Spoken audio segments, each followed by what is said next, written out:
The 17th century English philosopher John Locke is to be remembered for his wise and brilliant contributions to three great issues that continue to concern us to this day: how we should educate our children, who should rule over us, and what we should do about people who have different religious ideas to us.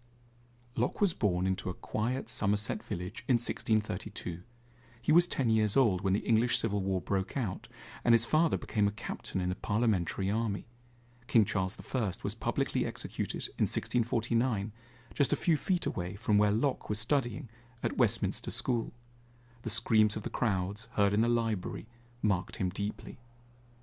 Locke went on to study medicine at Oxford and planned to be a doctor, but his life changed significantly when by chance he became acquainted with the dashing and highly ambitious Whig politician Anthony Ashley Cooper, known as the first Earl of Shaftesbury, who'd come to Oxford to look for a cure for a liver disease he had.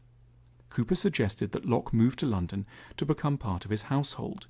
The offer was hard to resist, and once part of Cooper's entourage, Locke began to participate in the great scientific, educational, religious, and political debates of the day.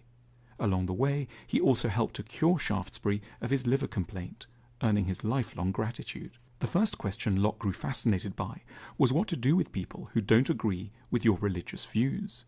In breaking away from the Catholic Church under Henry VIII in the 16th century, English Protestantism had started a process of noisy questioning of religion that couldn't now easily be stopped. Because this was threatening to get out of hand, there were arguments that there should be total government control over religion and a hard crackdown on dissenters. But Locke became one of the foremost advocates of freedom of belief in his beautiful Essay Concerning Toleration, written in 1667. Here he advocated toleration on the basis of 3 points. Firstly, because earthly judges, the state in particular and human beings in general, cannot dependably evaluate the truth claims of competing religious standpoints. Secondly, even if they could, enforcing a single true religion would never work, because you can't be compelled into belief through violence. And thirdly, coercing religious uniformity leads to far more social disorder than allowing diversity. Locke argued that the ultimate aim of the state was just to preserve the quiet and comfortable living of men in society, but that it hath nothing to do with the good of men's souls. Religion was a personal choice, and churches were voluntary organizations which could set their own rules and be left to it. It was thanks to Locke's influence that the idea of locking up people for their beliefs fell entirely out of favor. By the 18th century, other European nations looked with envy at England, a place where what you happened to believe was simply deemed irrelevant to your status or prospects. This was a truly remarkable achievement for one book by one man to have set in train. But Locke didn't stop there. In 1689 he published a second extraordinary book, The Two Treatises of Government. This tried to answer the question of who should rule the country and on what legitimate basis. One common yet increasingly fanciful notion at the time was that political authority derived directly from God. But a more recent explanation from Thomas Hobbes had asserted that the totalitarian power of kings was justified by their ability to keep order and prevent repetitions of the chaos that had reigned, Hobbes had insisted, in the time before powerful governments, and that he had called the state of nature. By painting the state of nature in the darkest colours, Hobbes had asked his readers to set themselves low expectations for what a decent ruler was meant to be. Anything better than the savagery of the Stone Age was legitimate, and rulers had no responsibility to guarantee religious freedom or human rights. But now, in the first treatise, Locke thoroughly demolished the scriptural claim that God had created kings, and in the second treatise he took on Hobbes's ideas about the state of nature. Locke agreed with Hobbes that before and without government there would have been a state of nature, but he disagreed what this place would actually have been like. He argued that it would have been broadly peaceful, and that in agreeing to submit to governments, people had therefore not fearfully agreed to surrender all their rights. In fact, they possessed a range of inalienable or natural rights that no ruler could ever take away. Locke insisted that people had voluntarily consented to cede some of their personal freedoms, but only insofar as it better preserved their rights. They couldn't be expected to give up these rights entirely, as that would just defeat the point of joining society in the first place.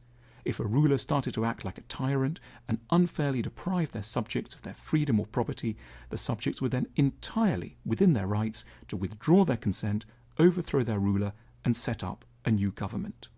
Locke's work hugely influenced the development of Western societies, and in particular the American Declaration of Independence. For example, in its insistence on the separation of church and state, and in the Second Amendment's right to bear arms, a clear descendant of Locke's view that a people should always retain both the right and the means to overthrow government. Locke made one other great innovation, this time in education, in his book Some Thoughts Concerning Education of 1693. This was possibly the most influential book on education ever written. In 1684, an aristocrat called Edward Clarke asked Locke for advice on raising his son and heir. Though he was unmarried and never had children of his own, and by all accounts didn't actually enjoy their company that much, Locke responded with a series of letters that he eventually turned into a book.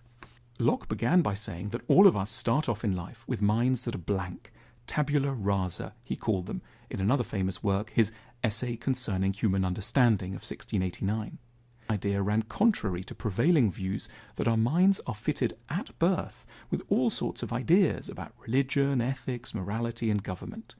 Locke argued that everything we think, believe, know, or conjecture is actually derived from experience, from the simple ideas we receive from sensations in the outside world, or internal reflections on the processes of our own understandings. It led Locke to the belief that education was absolutely crucial to how people turn out. I think I may say that of all the men we meet with, 9 parts of 10 are what they are, good or evil, useful or not, because of education. Locke believed that we are very vulnerable to the ideas that people place in our minds when we're children. He wrote, "The little and almost insensible impressions on our tender infancies have very important and lasting consequences." He argued that the association of ideas that one makes when young are more important than those made later because they are the foundations of ourselves. So he warned famously against letting a foolish maid convince a child that goblins and spirits are associated with the night, for darkness shall ever afterwards bring with it those frightful ideas. Locke is the forerunner of our own parenting techniques, in which we proceed under the assumption that everything that happens to a child, whether they have a nice time at the zoo with us or get enough cuddles at the age of 4, plays an enormous role in later life. These ideas didn't pop into our heads just like that. Without us necessarily knowing it, they are the work of a gaunt, wise philosopher of 17th century England. Locke also had some fascinating thoughts about what should be on the educational curriculum. He hated the idea of children learning what he called useless subjects, like Latin, Greek, music, or poetry, only to study what would be of practical assistance to them later in life, which meant science, ethics, business, and what we nowadays call psychology, instructions on how we can best calm ourselves, be kind, and understand others. He wanted, though he didn't directly use the phrase, that we should study at schools of life. Locke died in October 1704. He was one of the most famous men in Europe and continues to influence us hugely to this day. It is because of him that we believe in religious toleration, that we believe that governments should not tyrannize their subjects, and that we try so hard to give our own children good childhoods.